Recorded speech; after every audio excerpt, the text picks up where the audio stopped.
और तो और भगवान बुद्ध को भी ज्ञान बिहार में ही मिला था।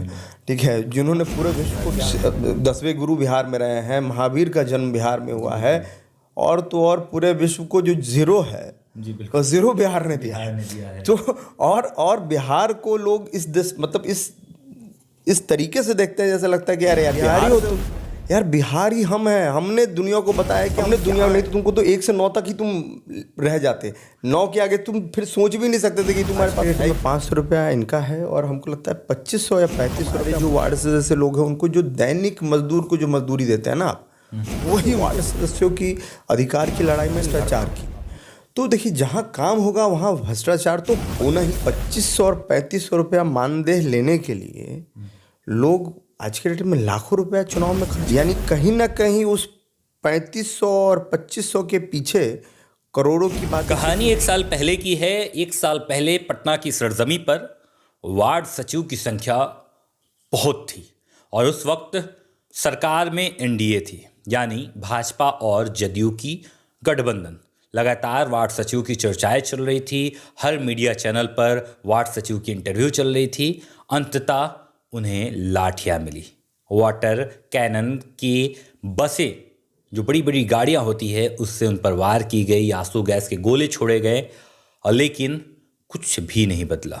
1 साल हो गए हैं, वर्तमान में सरकार बदल चुकी है। हालांकि मुख्यमंत्री नीतीश कुमार ही हैं, लेकिन अब महागठबंधन की सरकार बिहार में वर्तमान में बैठी हुई है।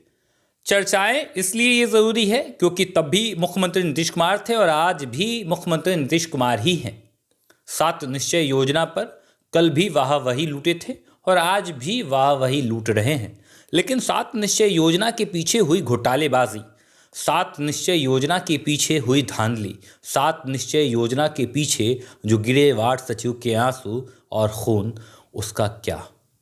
सवाल बड़े हैं, इसलिए हम लहज़े नहीं भूलेंगे। हमारे साथ सिंह राठौड़ हैं और उनसे जानने की कोशिश करेंगे, क्योंकि लगातार ये वार्ड सचिव की बात की जाए या वार्ड सदस्य की बात की जाए, अब हालिया एक और समस्या उत्पन्न हो चुकी है पंच और सरपंच की, तो उसमें भी काफ़ी अग्रसर रहे हैं और लगातार लोगों के बीच गए हैं, गांव-गांव तक उनके दर्द को अपना दर्द समझकर उनकी बातों को सुनने की कोशिश की है। तो ये कुछ ज़्यादा बेहतरीन तरीके से बताने की कोशिश करेंगे या बेहतरीन बताएंगे कि मामला और मसला है क्या और क्यों आज तक माननीय नीतीश कुमार यानी बिहार के मुख्यमंत्री ने चुप्पी साधी हुई है। सबसे पहले बहुत बहुत स्वागत है आपका। आपका बहुत बहुत स्वागत है, नमस्कार। लगातार चर्चाएं चलती है 7 निश्चय योजनाओं पर। लगातार 7 निश्चय योजना के लिए वाह वही लूटते मुख्यमंत्री नीतीश कुमार है। लेकिन 7 निश्चय योजना की अगर हिस्ट्री देखी जाए तो कहीं ना कहीं वार्ड सदस्य, वार्ड सचिव अहम भूमिका निभाए थे और लाठी भी खाए थे। उनका हक अभी भी नहीं मिला और वो चलो ठीक है, वो पटना की गलियों को भूल चुके हैं, लेकिन उनकी बातों को, उनके दर्द को अगर हम भी भूल जाएं तो फिर बात अलग हो जाएगी। लेकिन अगर हम याद करते हैं तो आखिर वो क्यों गायब हो गए हैं और क्यों मुख्यमंत्री नीतीश कुमार को याद नहीं आते वो? ऐसा कहना गलत होगा कि माननीय मुख्यमंत्री को वार्ड सदस्य याद नहीं है और याद नहीं आते हैं। भाई जाहिर सी बात है, वो बिहार के मुख्यमंत्री हैं और वो जिस प्रकार काम कर रहे हैं ये अपने आप में अद्भुत कार्य है। ऐसा नहीं है कि ये आपने देखा होगा कि जल नल योजना जो है ये माननीय मुख्यमंत्री जी का देन है ना। इन्होंने जो 7 निश्चय योजना जो किया, आज की डेट में गाँव में लोगों को सपना था कि उनके घर में जो है वो नल आ जाए। तो हम लोग तो बचपन में चापाकल ही रहता था, लेकिन अब गांव जाते हैं तो देखते हैं कि भाई घर घर जो है नल हो गया है, पानी यहाँ की टंकी लगी है। तो ये वाकई में तारीफ़ करने वाली बात तो है कि उन्होंने ये विज़न देखा ताकि पूरे बिहार में एक नया बदलाव आया। और रही बात भ्रष्टाचार की, तो देखिए जहाँ काम होगा वहाँ भ्रष्टाचार तो होना ही तय है, क्योंकि जब तक जहाँ काम नहीं होगा कुछ होगा नहीं वहाँ पे। कुछ लोग ऐसे हैं जो चाहते हैं कि वो कहते हैं ना कि आपदा में अवसर ढूंढते हैं, तो वही कार्य करते हैं लोग। ऐसे लोग हैं जो सरकार को बदनाम करते हैं। लेकिन इसके लिए ये भी चाहिए कि सरकार को पूरा तरीके से ध्यान दिया जाए कि जिस प्रकार वो योजना को देते हैं तो उसकी इम्प्लीमेंटेशन भी उसी प्रकार से हो।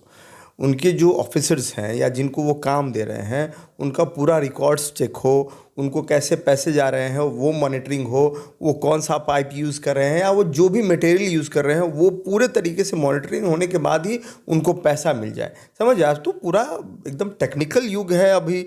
आज के डेट में पहले ऐसा थोड़ी था कि पहले कुछ भी बना दीजिए और भेज दीजिए, हो गया पेपर पे। अब तो बाकायदा आपने जो काम किया उसको फोटोग्राफी भी करा सकते हैं आप। फोटोग्राफी कराइए, हाँ भाई ये काम यहाँ से यहाँ तक आपने किया है, या वीडियोग्राफी करा लीजिए कि कहाँ से कहाँ तक आपने काम किया है, और करके फिर उसको सबमिट करा दीजिए।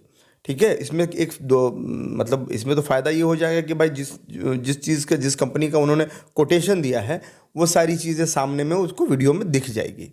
ठीक है, तो इसमें धांधली और हमको लगता है डिपार्टमेंट की ज़रूरत है। हाँ, वो ज़रूरत है। और रही बात वार्ड सदस्यों की, तो देखिए वार्ड सदस्यों की अधिकार की लड़ाई मैं लड़ रहा हूँ। आप देख ही रहोगे कि पिछले 1.5-2 सालों से, 2.5 साल हो गया अब तो, 2.5 साल से जब से ये जो चुनाव हुआ, पंचायती राज का जो चुनाव हुआ, उसके बाद से मैं लगातार इनके बारे में और इनकी लड़ाइयों को मैं लगातार लड़ रहा हूँ। मैंने एक संगठन बनाया था जिसका नाम था पंचायत वार्ड सदस्य संघ। ठीक है, और हम आपको बता दूं कि हमारे पूरे बिहार में 1,14,667 वार्ड है और उतने ही सदस्य हैं। ठीक है, और उतने सदस्यों का जो आज के डेट में मानदेय है वो 500 रुपये है। मतलब ये सुन के आपको भी वार्ड सदस्य की मतलब मासिक 500 रुपया बस? एग्जैक्टली। तो ये 500 रुपये में कैसे काम करते होंगे? एक प्रतिनिधित्व हैं, वो जीतते हैं। वही मैं आपको बता रहा हूँ कि और आज के डेट में 500 रुपया इनका है और हमको लगता है 2500 या 3500 रुपया मुखिया का है।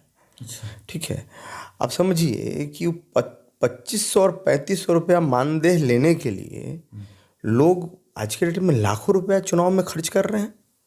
यानी कहीं ना कहीं उस 3500 और 2500 के पीछे करोड़ों की बातें छिपी हुई हैं। बिल्कुल, एग्जैक्टली। तो मैं ये कहता हूँ, मैं तो आपके चैनल के माध्यम से माननीय मुख्यमंत्री जी को भी कहना चाहता हूँ कि आप एक, जिस प्रकार हमारे माननीय विधायकों का मानदेय है, हमारे माननीय सांसदों का मानदेय है, विधान पार्षदों जी का जो मानदेय है, उसी प्रकार जो ये लोग ग्राम सभा के लोग हैं इनका भी उसी के अनुसार जो एक दैनिक, मैं तो कहता हूँ हमारे जो वार्ड सदस्य लोग हैं उनको जो दैनिक मजदूर को जो मजदूरी देते हैं ना आप, वही उनको दे दीजिए। मैं कहता हूँ 10,000 रुपया दे दीजिए। जो सरकार लेबर डिपार्टमेंट ने तय किया है 10,000 रुपया, वही दे दीजिए आप। हमको उससे ज़्यादा नहीं चाहिए। इससे तो एक तो ये होगा कि एक तो वो पूरे एकदम तन मन धन लगा के अपना काम करेंगे, प्लस पंचायतें डेवलप होंगी। समझ रहे हैं, उनको विकास करने में भी मज़ा आएगा। अब मान लीजिए जिसको 500 रुपया मिल रहा है, एक तो गरीब लोग हैं इन लोगों के पास ढंग से रहने को न घर है न कुछ है, और उस 500 रुपया में इनका होता क्या है। अब मान लीजिए जनता ही आ गई वार्ड सदस्यों के पास, 10, 20, 50 जनता आ गई, तो यार ये तो नैतिकता है कि आपके यहाँ कोई 10 लोग 5 लोग आ गए तो उनको चाय पिलाना ही पड़ेगा, कुछ ना कुछ करना ही पड़ेगा, तो उसमें भी पैसा खर्चा होता है। और सबसे बड़ी बात है ये 24 घंटे काम करते हैं कि नहीं, क्या कोई एक्सीडेंट हो गया या कोई प्रॉब्लम हो गया, कोई बीमारी हो गई, कोई एफिडेविट बनाना है, कहीं ब्लॉक पे काम है, तो ये सब काम कौन करता है? वार्ड सदस्य करता है। और एक वार्ड सदस्य को पता है कि किस घर में कौन कौन रहता है, वो ज़्यादा कनेक्टेड है। हाँ, तो मेरी जो मांग छोटी इकाई है वार्ड, तो जाहिर सी बात है कि वो ज़्यादा मालूमात रखते होंगे। हाँ, और जनता का जैसे जिस प्रकार सरकार बात करती है कि हम गरीबों का विकास करेंगे, है ना, तो 80% आबादी जो है वो गांव में रहती है। आपको पता होगा कि बिहार की 80% आबादी गांव में रहती है, और समाज के अंतिम पंक्ति में जो लोग रहते हैं वो भी गांव में रहते हैं, है ना, जो जिनको आप कहिए कि सोशल भी अवेयरनेस नहीं है उनको, है ना, तो वो गांव में रहते हैं। और उनका जो नेतृत्व करता है, जो उनका नेतृत्व करता है वो वार्ड सदस्य है ना। हम सबसे लास्ट वार्ड सदस्य है, तो वार्ड सदस्य को अगर प्रॉपर मानदेय मिलेगा और प्रॉपर चीज़ें मिलेंगी, उनको इज्जत मिलेगा उनको, तो आप समझ रहे हैं हमारे पंचायत जो है ना, वो हमारा पंचायत बिहार नहीं होगा, फिर हमारा जो बिहार वो ब्रिटेन हो जाएगा। और बता दें हमारे यहाँ